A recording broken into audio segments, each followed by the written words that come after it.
You have been taught that pain is your enemy, that it is something to be avoided, medicated, and eliminated at all costs. But I tell you, this is the great illusion that keeps you locked in perpetual suffering. The very emotional agony you pray to be freed from is not a mistake or a punishment. It is the silent, urgent knocking of your own soul at a door you have been too afraid to open.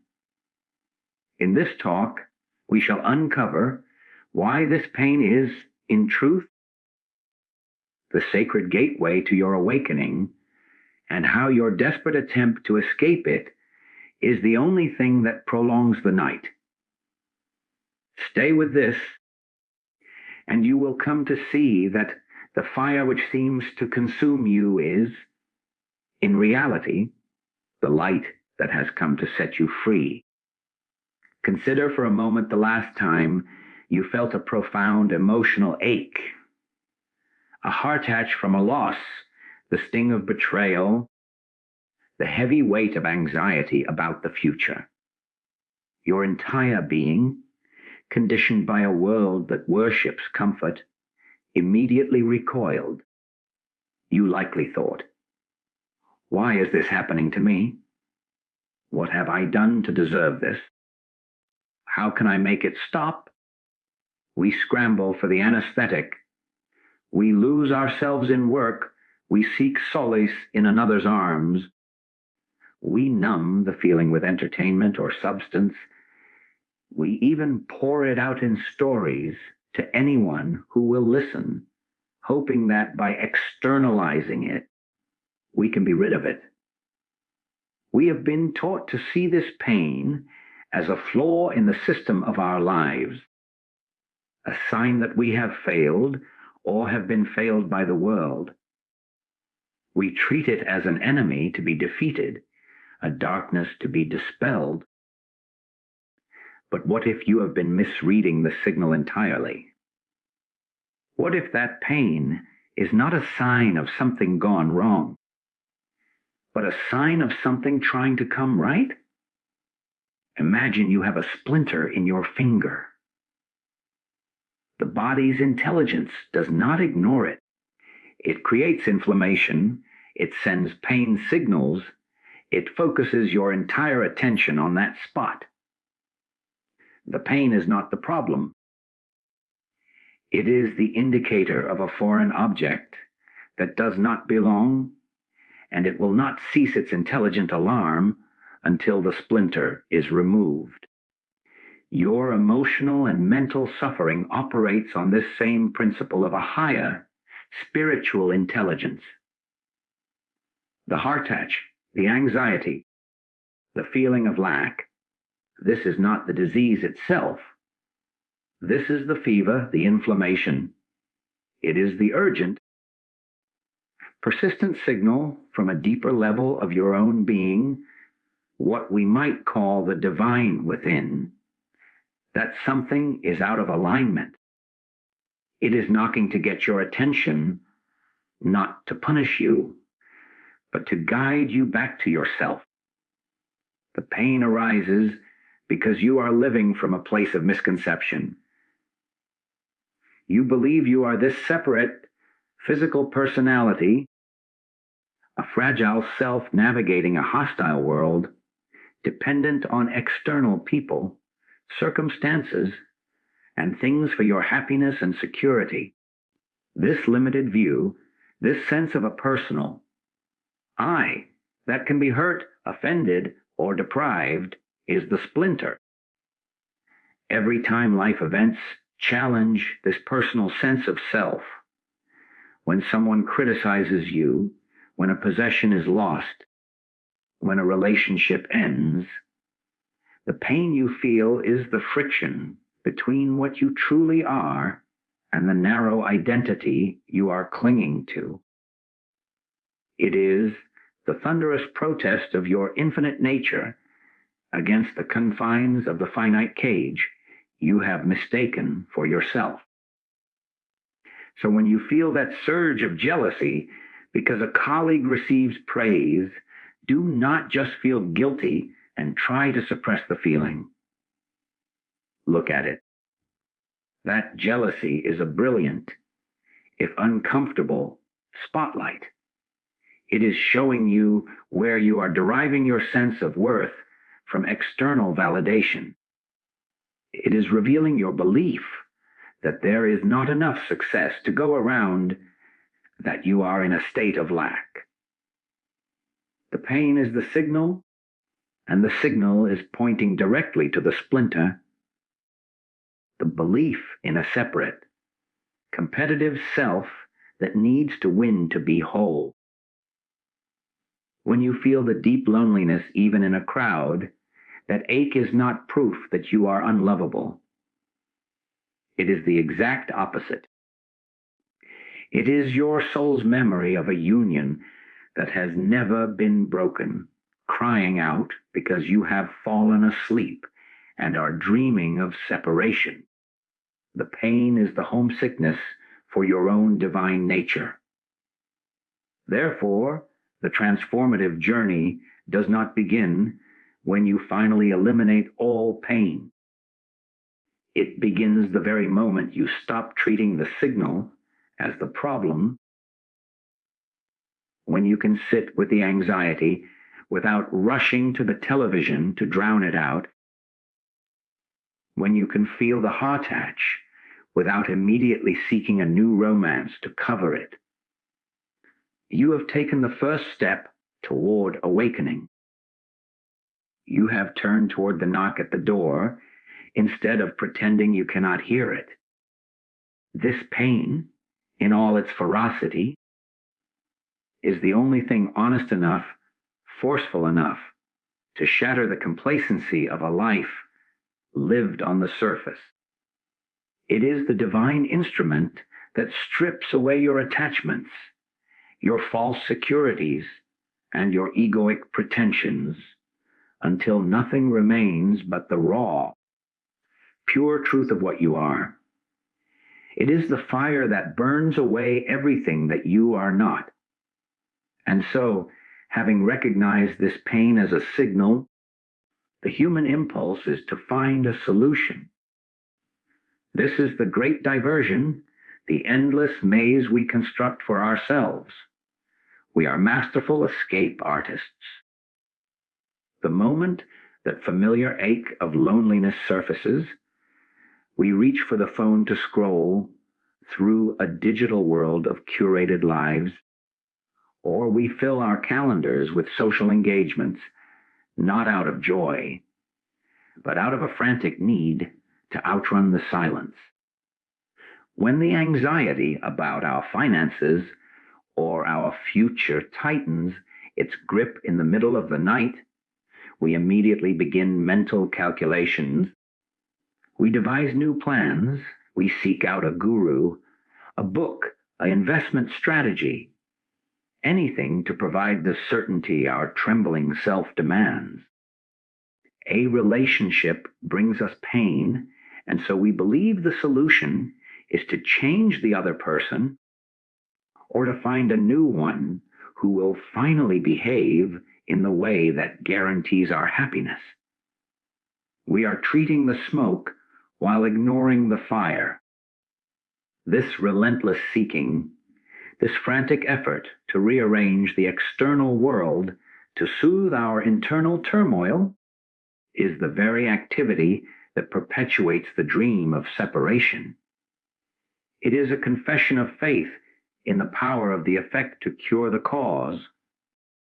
You are, in essence, saying, I am incomplete, and that person, that amount of money, that specific outcome holds the power to complete me. You are placing the key to your own kingdom in a lock that exists outside of yourself. Every attempt to find an external solution, no matter how spiritually sophisticated it may appear, a new healing modality, a different church, a more enlightened teacher, is just another layer of the dream, another temporary anesthetic that dulls the signal without removing the splinter. Consider the common experience of seeking comfort in food, in entertainment, in substance. The momentary pleasure provides a respite, a fleeting sense of warmth or distraction. But the moment the pleasure fades, the emptiness returns, often sharper and more demanding than before. You have not addressed the emptiness. You have merely insulted it by trying to fill it with something that cannot possibly fit. The ache was a call to awaken to your inherent fullness, your divine sufficiency, and you answered it with a substitute that only deepened the sense of lack. Or consider the pursuit of spiritual knowledge itself. You accumulate books, you attend lectures, you can quote scripture and philosophy.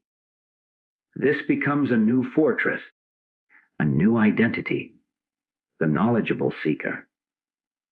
But if this knowledge is not lived, if it does not lead to the dissolution of the seeker himself, it becomes the most subtle and stubborn barrier of all. It is the mind's brilliant strategy of seeking God as an object outside, of turning the ultimate subject into just another thing to be acquired. This is the great futility. You are trying to use the tools of the personal, limited self, the mind that plans, the will that strives, the desire that craves, to achieve a state that exists only when that very self is recognized as illusory. It is like trying to use a candle to search for the sun. The candlelight can only show you more shadows, more objects in the dark. It cannot reveal the sun, because the sun is what reveals the candle. Your striving, your seeking, your efforts to become better, holier, more peaceful, are all activities of the candle. They keep you focused on the landscape of your own problems, your own progress, your own self. They reinforce the central figure in the dream, the separate I.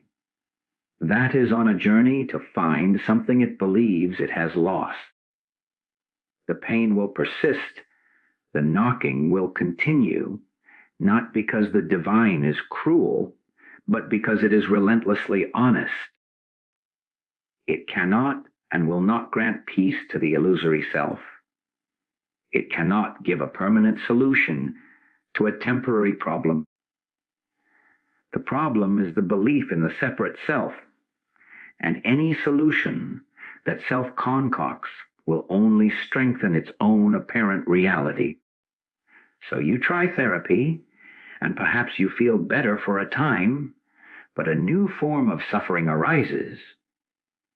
You change jobs, and for a while there is excitement, but soon the old familiar patterns of conflict or dissatisfaction emerge in the new environment. You are painting over rust. The structure of the separate self remains, and its nature is to experience lack, fear, and conflict. It is the very source of the friction, and it is futile to ask it to produce the peace that passeth understanding. Peace is not its nature. Its nature is to seek, and in seeking, to forever postpone the finding. And so, when all external solutions have proven themselves to be dead ends, when the seeking has exhausted itself, and you find yourself in a quiet room with the pain itself, a profound transition begins to take place. You stop running from the fire, and instead, you are compelled to walk into it. This is not an act of masochism or resignation. It is the ultimate act of spiritual intelligence.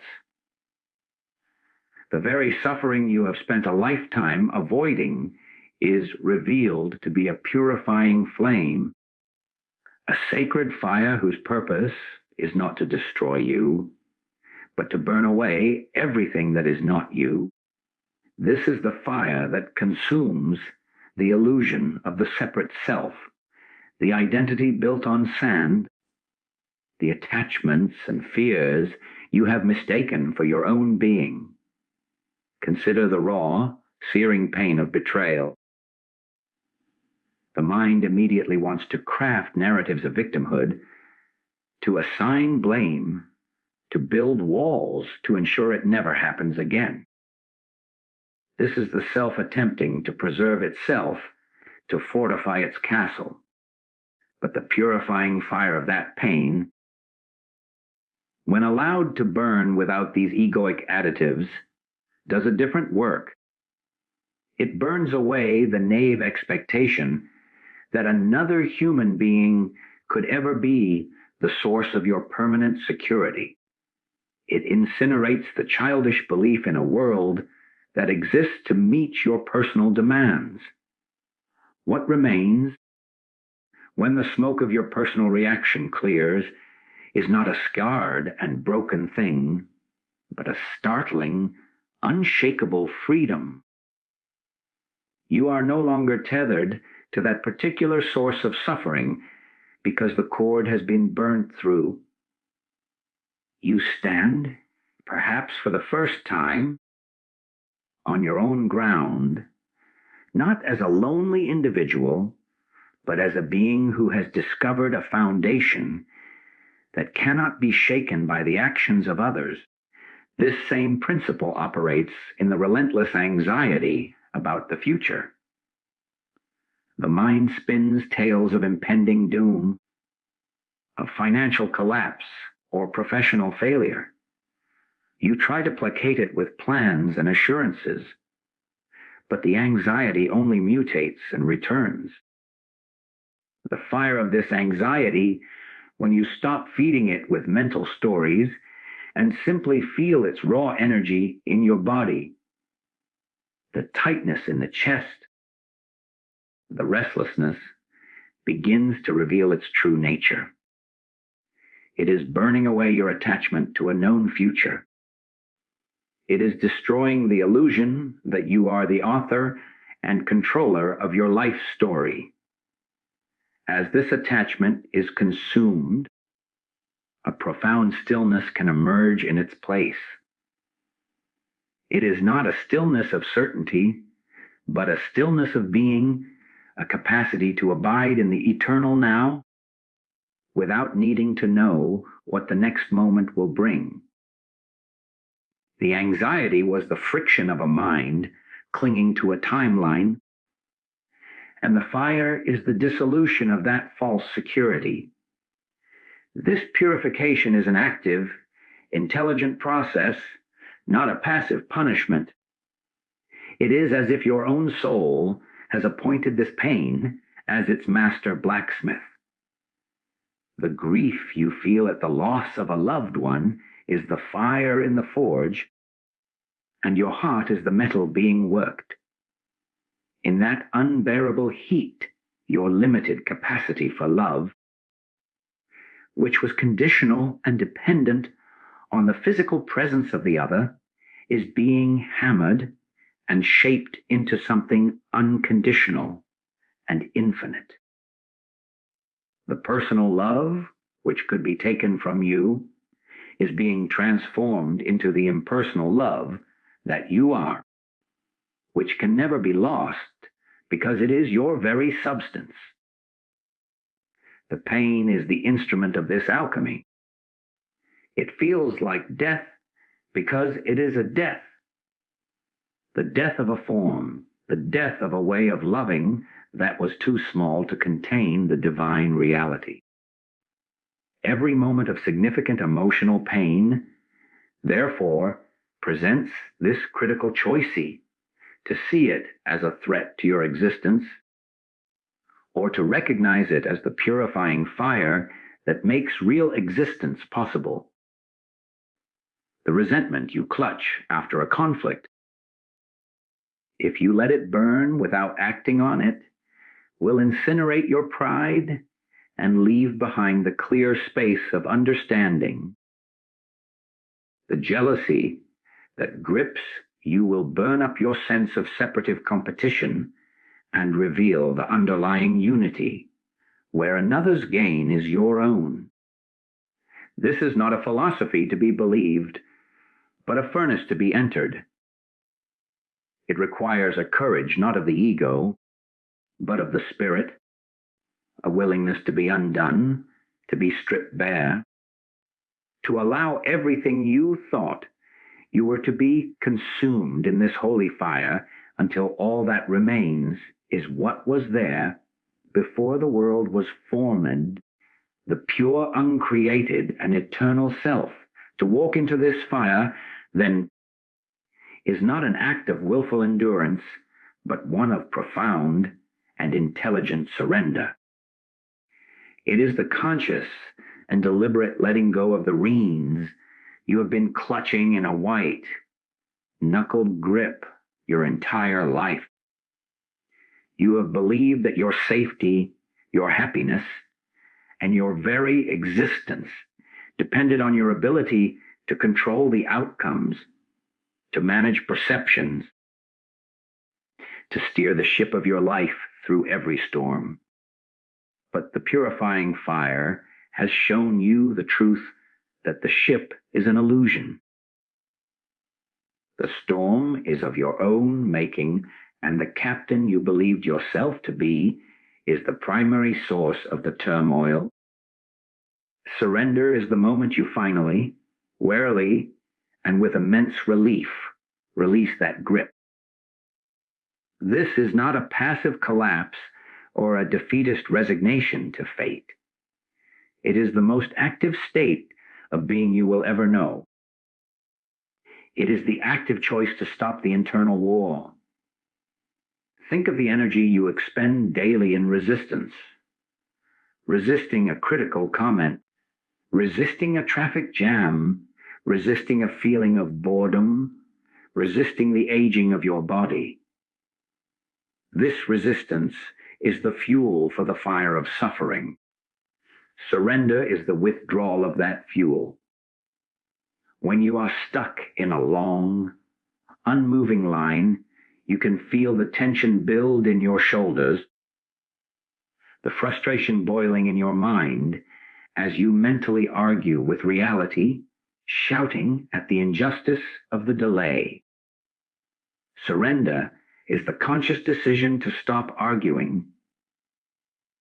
It is to feel the steering wheel in your hands, to see the red taillights ahead, and to simply let the situation be what it is without your internal commentary. In that moment, the frustration, which was entirely generated by your resistance, dissolves. What remains is a simple, present moment, devoid of story, devoid of suffering. Now, apply this to a far greater pain. The diagnosis from a doctor that brings a wave of terror. The instinct is to fight, to rage, to bargain, to seek a second, a third, a 10th opinion. This is the personal self-struggle for survival. But there comes a point where the struggle itself becomes more exhausting than the condition. Surrender in this context is not giving up on life. It is giving up the illusion that you are the personal manager of life. It is the conscious turning in the heart of the storm from a posture of control to a posture of receptivity. It is to say, I do not know what this is. I do not know the outcome, but I yield. I yield my understanding, my plans, my fears. I am here, and I am open. This is the passage through the gateway. In that yielding, a curious strength emerges, not the brittle strength of the ego that must win, but the fluid, unbreakable strength of the spirit that can never be defeated because it is one with the source of all things. This surrender is the death of the why me narrative. That narrative is the final fortress of the separate self. It is the claim to a special exception from the laws of life, the belief that you should be exempt from loss, from illness, from change. When you surrender, you let that story burn too. You see that the rain falls on all ground and the sun shines on all things without personal preference. Your pain is not a unique punishment. It is a universal doorway. To ask, why me? Is to stand at the threshold arguing with the doorkeeper, demanding to know why you must leave the cramped antechamber you have grown accustomed to, not realizing the infinite hall that lies beyond. In your daily life, this practice of surrender is the continual, moment-by-moment relaxation of the mind's grip. Your partner says something that triggers you. The old, conditioned response is to armor up, to retaliate, to defend the fragile identity that felt attacked. But now, having glimpsed the fire, you have a choice. You can feel the heat of the reaction, the anger, the hurt, and instead of throwing it back, you can surrender it. You can let the feeling be there without letting it dictate your action. You can watch the ego's demand for justice or apology arise, and then fall like a wave that is allowed to crest and dissipate on the shore without being reinforced. In that space, something else can respond. Not a reaction from your past conditioning, but a spontaneous, intelligent, and compassionate movement from a deeper level of your being. This is how surrender becomes a practical, lived reality. It is how you stop being a prisoner of your own psychological history and become a free, conscious expression of the present moment, where the pain of the past is no longer animated by your resistance to it, and the future is met not with anxiety, but with an open hand. As this process of surrender deepens, as you consistently withdraw the fuel of your resistance from the fires of experience, a profound and startling discovery begins to dawn. You start to see that the one who has been suffering, the one who felt betrayed, the one who was anxious about the future, the one who struggled and surrendered, this central character in the drama you called my life, was itself the fundamental illusion. This sense of a separate, personal self, this I, that you have spent a lifetime protecting, improving, and defending, is exposed as the root cause of all the conflict you have ever known. It is not merely that this self has problems, its very existence is the problem.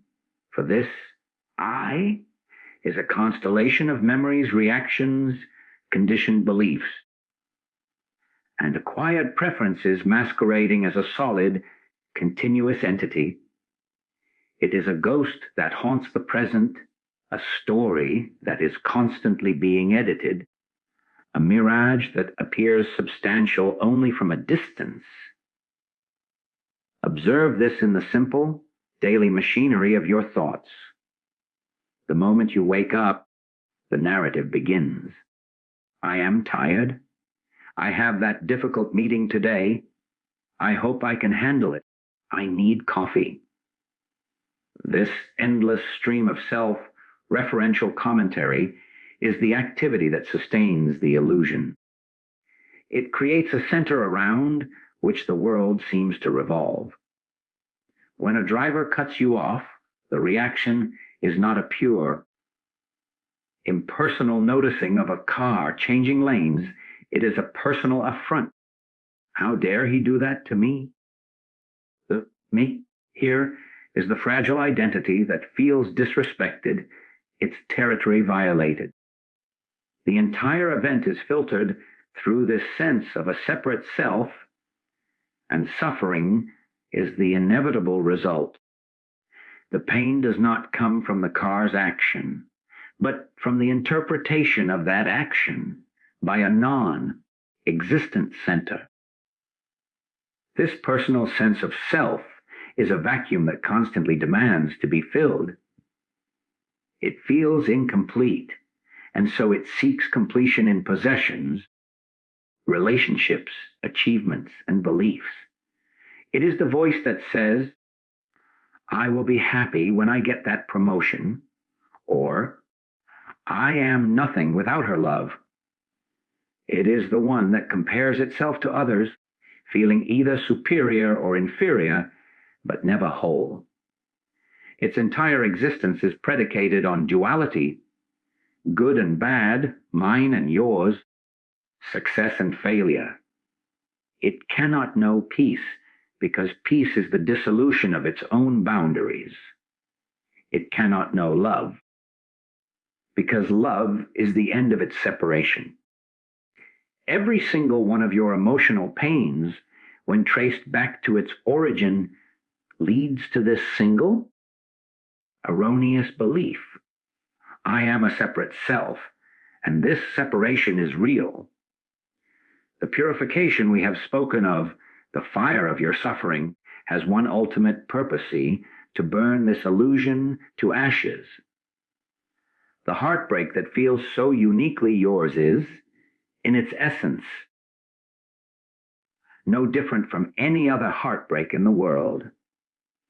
It is the universal pain of attachment, the universal consequence of believing that wholeness can be found in another temporary form. Your anxiety is not your special curse. It is the universal vibration of a mind identified with a body and a story that is inherently uncertain. When you stop personalizing the pain, when you stop seeing it as my, depression, me, failure, my, loss, you begin to see it for what it truly is, the impersonal, mechanical grinding of the universe as it works to free consciousness from its own self-imposed prison. This is the great turning point. You begin to investigate this, not as a philosophical concept, but as a direct living inquiry. In a moment of sharp anger, instead of being carried away by the storyline of the anger, you turn your attention backward toward the one who is angry. You look for this, Is it in the head, the heart, the clenched fist? You will find only sensations, thoughts, and emotions. A collection of parts, but no central, solid thing that owns them. The thought, I am angry, arises, but can you find the thinker? This is not an intellectual game. It is the most practical exploration you will ever undertake. As you do this, the solidity of the personal self begins to soften. Its demands lose their urgency, its dramas their gripping power. You are no longer the star of the movie, desperately trying to control the plot.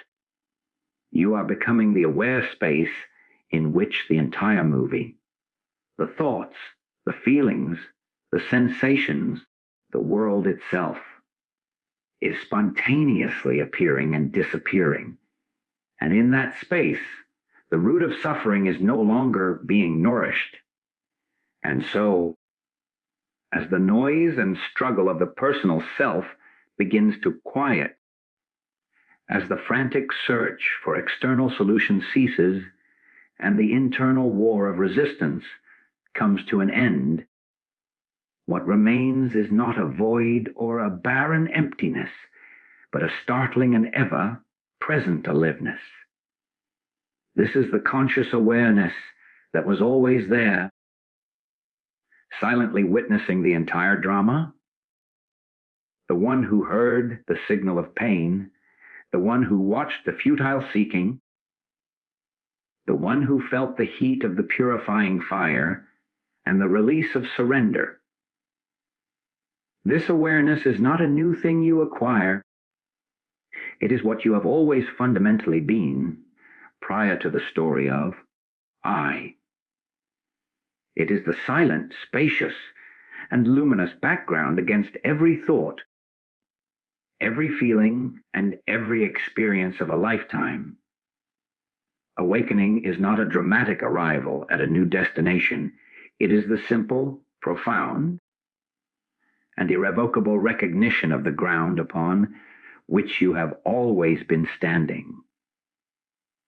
This is the discovery of your true identity, not as a fragile character in a story of gain and loss, but as the unchanging awareness in which all stories rise and fall. You look at your own hand, and you realize that while you have always said, "This is my hand," the I that is aware of the hand is something entirely different from the flesh and bone it perceives. The hand ages, it changes. It will one day return to the earth. But the awareness that knows the hand, that aware space itself, does not age, does not change, is not born, and will not die. The same is true of your thoughts. You can observe a thought of fear arise. You can feel the corresponding tension in the body, but you are not the thought, and you are not the tension. You are the knowing in which they are all happening. This shift in identity from the object to the subject, from the known to the knower, is the final gateway. This does not make you immune to the human experience. It liberates you from being trapped within it. The body will still feel pain. The mind will still generate thoughts of worry. Life will still present its challenges. But now, these phenomena are no longer happening to a solid, separate me. They are simply happening like weather patterns moving through the vast, open sky of your own being. A thought of lack may arise, but you are no longer the person defined by that lack. You are the space that holds the thought, and in that space, the thought loses its power to dictate your reality. An old memory of grief may surface, and the body may weep, but the awareness that witnesses the grief is itself whole, complete, and utterly untouched by the passing storm. The grief is allowed to be, to move through, to complete its journey, because it is no longer personal. It is just life expressing itself. In your daily activities, this awakening infuses every moment with a new dimension. Washing the dishes, you are not merely a person performing a tedious chore. You are the awareness in which the sensation of warm water, the sound of clinking porcelain, and the thought, "I need to finish this," are all arising. The activity happens, but the center of gravity has shifted from the door to the witnessing presence.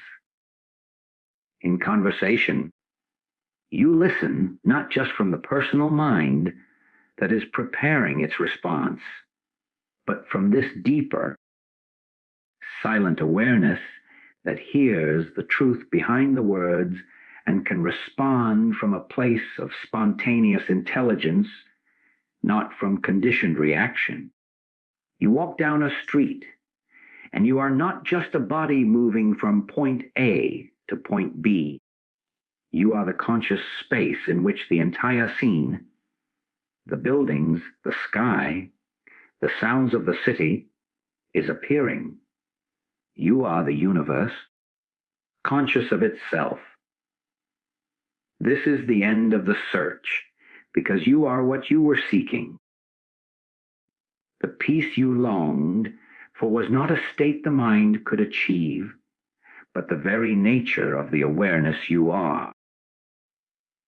The love you craved was not something to be found in another, but the foundational substance of your own being, now free to flow unconditionally, without a separate self to obstruct it. The emotional pain was the faithful guide, the relentless and compassionate force that pushed you, pulled you, and burned you until you had no place left to stand except here, in this timeless, boundless presence that was never born and will never die. The gateway of pain leads directly to this, your own eternal, awakened self, which was here before the world began, and will be here long after all names and forms have returned to the source from which they came.